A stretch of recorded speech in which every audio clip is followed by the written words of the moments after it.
Welcome to the Fear and Greed Summer Series, sponsored by Vanta, specialists in compliance-led growth. I'm Michael Thompson, and good morning, Sean Aylmer. Good morning, Michael. And good morning, Adam Lang. Good morning, Michael. Now, in just 5 minutes, we are each going to put forward a big story about markets today from the last year. And at the end, we're going to decide who wins because we are very competitive and we must have a winner at all times. Adam, would you like to go first?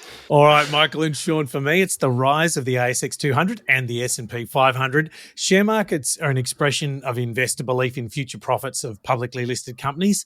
And these measures shows that belief has been at record levels and closes the year with a great deal of strength.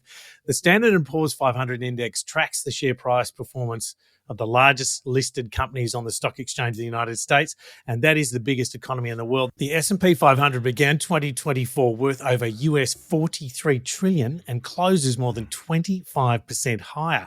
Meanwhile, the Australian Stock Exchange, our S&P ASX 200, accounts for over 80% of the total market capitalisation, and it has been a similar but different story. The total index has flirted with 9% growth this year and occasionally crept into double digits. We don't have the Magnificent Seven, but we do have our favourites. Our banks lead the way with 5 in the top 10, Commonwealth, National Australia, Westpac, ANZ and Macquarie, with then BHP, CSL, Wesfarmers, Goodman and Fortescue rounding out a powerful rise in 2024. You know what, Adam, that is spectacular growth overall. But you've always used the word flirted. Yeah, I know. Bonus for that, yeah. It made it quite kind of saucy.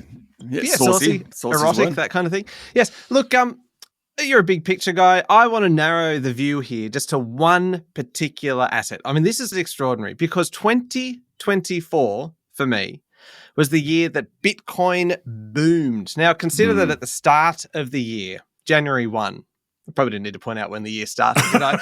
But at the start of the year, Bitcoin was sitting around 43,000 US dollars a unit. Now, at the end of 2024, it has hit record after record after record after record.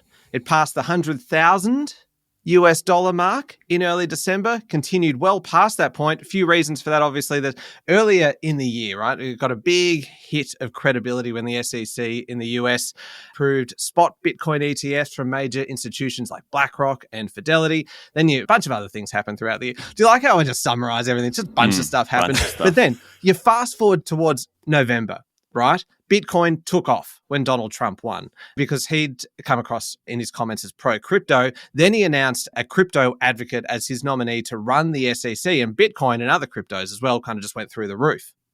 Now, it's just extraordinary. How long they'll stay there kind of is anyone's guess. But to go from kind of 43,000 US dollars to more than 100,000 US dollars in less than a year, with a huge amount of that happening just in the week since the US election, that is huge. That is spectacular growth.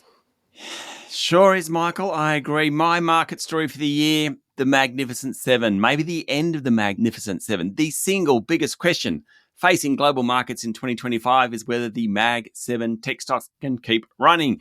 We're talking Apple, up 35% this year, now worth close to $4 trillion. Good last couple of months, but really slowed in that July-October period. Microsoft, it's up 22%.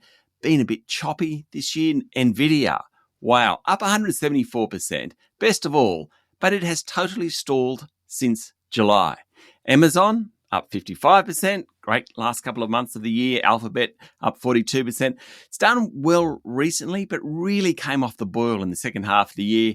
Meta's risen steadily all year, up about 80%. Tesla. It's back at record levels on the back of that Trump election.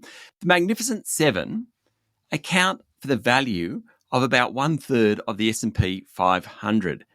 50% of the index's 22% gain is on the back of the Magnificent Seven.